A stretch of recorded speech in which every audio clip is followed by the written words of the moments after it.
자, 여러분 반갑습니다. 이번 시간은 범죄사회학 중 갈등 이론에 대해 가지고 설명을 하도록 하겠습니다. 자, 이 이제 갈등 이론이 등장한 시기는 이제 1975년 이후다 이렇게 여러분들이 보시면 됩니다. 그래서 지금 미국 같은 경우에 이제 그 60년대가 번영의 시대였습니다. 그래서 이론적으로도 대공황 이후 주류로 자리 잡은 케인즈학파 경제학이 가장 잘 들어맞는 시기였습니다. 그래서 초호황을 누리게 됩니다. 그래서 케인즈 경제학의 건강 가운데 하나를 할 수 있는 필립스 곡선, 그죠? 필립스 커브라고 하는데 그것도 어느 시대보다 잘 맞았습니다. 그래서 이제 여러 가지 경제가 너무나 호황이기 때문에 당시 학자들 가운데는 설명하고 처방하지 못할 경제 문제가 없기 때문에 이제 경제학이 필요 없는 시대가 되었다라고 주장하는 학자가 나타날 정도였습니다. 그리고 또 1960년대 정부 지출이 크게 확대된 시기였습니다.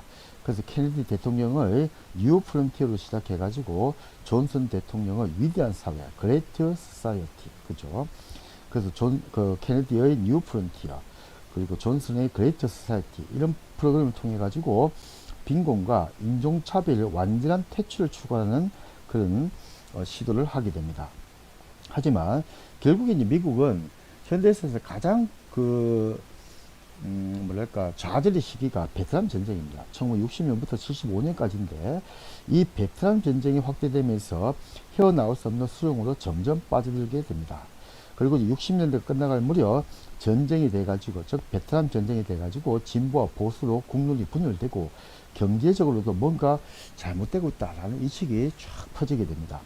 특히 1965년부터 75년 사이의 미국 사회는 베트남전 반대 시위, 그죠? 65년부터 뭐 68년에 크게 일어나고 또 흑인 민권 운동, 그죠? 마틴 루터 킹, 그죠? I have a dream, 뭐 나에겐 꿈이 있습니다. 이러면서 그 흑백 차별에 대한, 그죠? 그런 이제 거센 시위, 또 여성과 동성애자, 그죠? 게이, 레즈비언, 여기에 대한 권리 운동 이런 것들이 사회적 사회 변혁 운동이 들불처럼 일어나게 됩니다. 그래서 이 당시에 이제 젊은이들은 부모 세대의 전통적인 생활 양식을 위선적이고 도덕적으로 부패한 것으로 여깁니다. 그래서 그때 당시에 형법 있죠. 우리 이제 법 체계죠.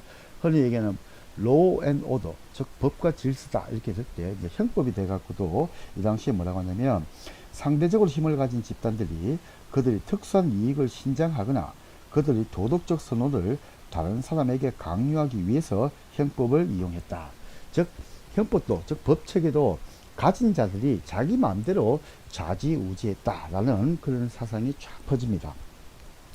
그래서 이때 이제 갈등 이론이 이제 낙인 이론에 이어가지고 등장하게 됩니다. 그래서 범죄를 사회적 갈등과 경제적 갈등으로 설명을 합니다.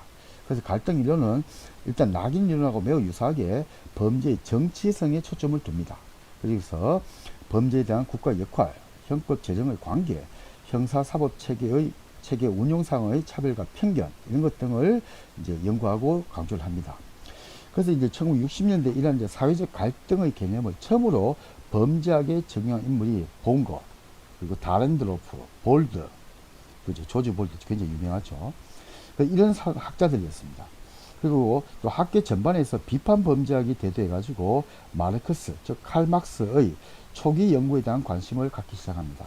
그리고 이 칼막스의 이론을 범죄와 형사사법 체계에 적용한 학자들이 등장하게 됩니다. 자, 그래서 일반적으로 이제 갈등 이론은 이제 보수적 갈등 이론과 비판 범죄학 이론으로 나누게 됩니다.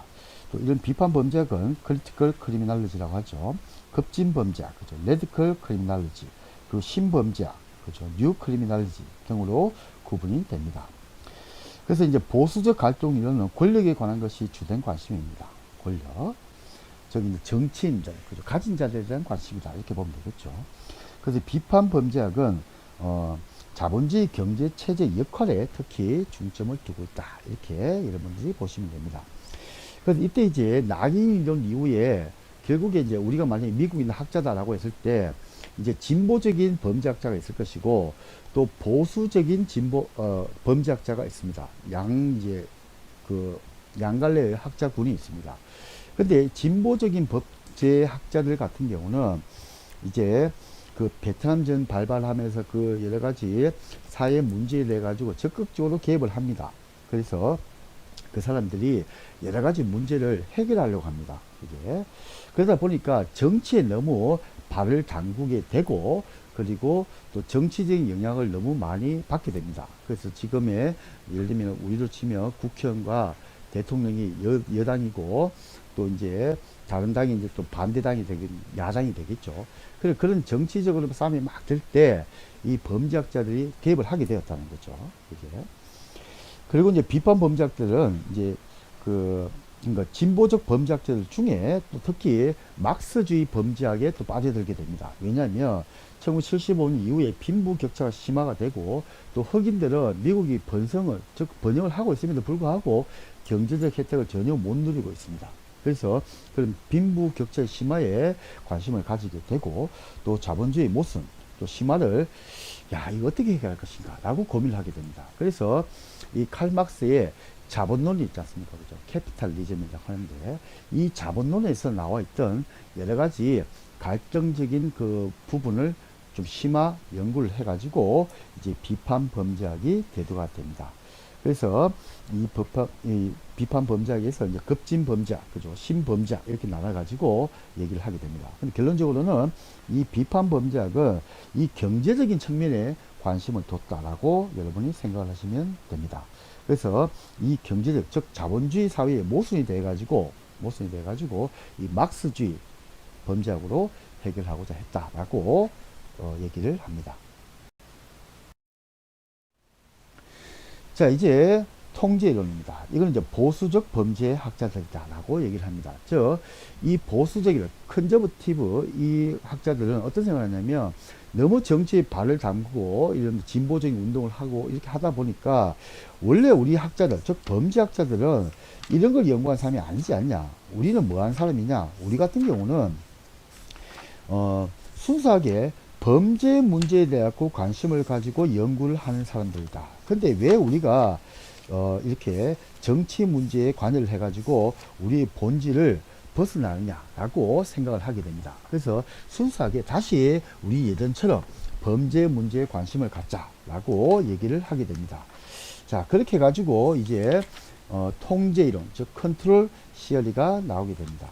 그래서 이 통제 이론은 상당히 이제 주목을 받는데, 왜 주목을 받냐면 어떤 패러다임의 전환을 이루게 됩니다. 즉 통제 이론은 지금까지 범죄학이 왜 범죄자가 되느냐에 대한 관심이었습니다. 왜 범죄자가 되느냐, 어떤 사람이 범죄자가 되느냐, 즉 유전적으로 이상이 있느냐, 생물학적으로 이상이 있느냐, 심리학적으로 이상이 있느냐, 뭐 그런 여러 가지 환경의 영향을 받느냐, 학습이론, 그런 식의 이제 관심을 가졌는데, 반대로 사회 통제 이론은 패러다임의 전환을 해가지고 왜 범죄자가 되지 않는가에 대한 관심을 가지게 됩니다.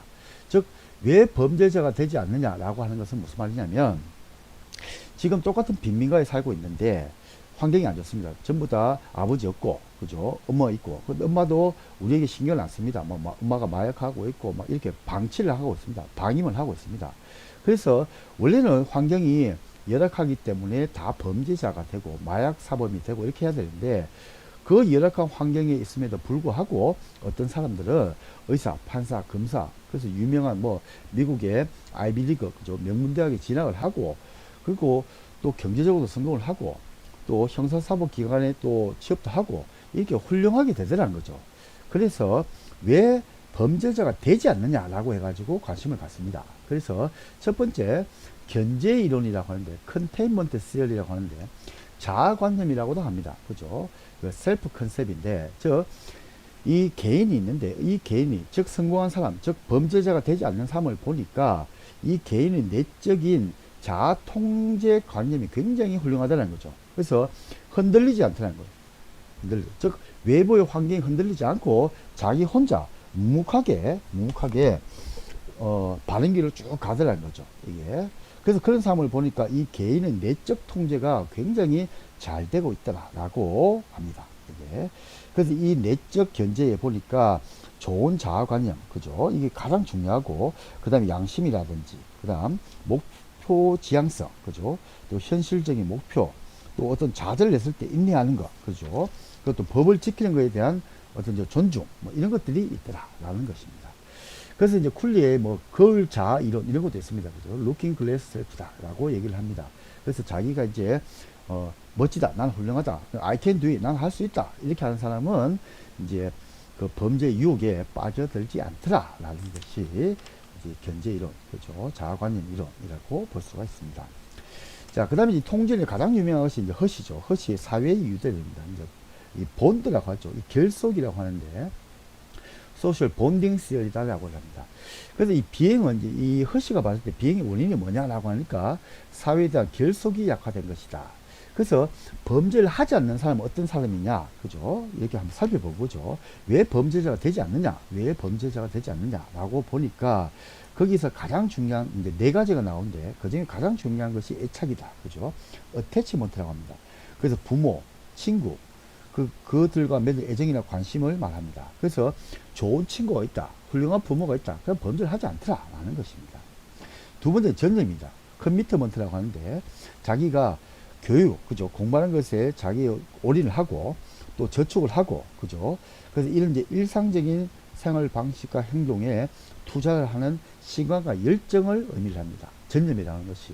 그래서 자기가 공부를 하겠다, 누가 뭐라고 하든지 간에 열심히 공부를 한다, 뭐 이런 의미다라고 보면 됩니다. 전념이. 자, 세 번째 참여입니다. 인바블먼트입니다. 이게.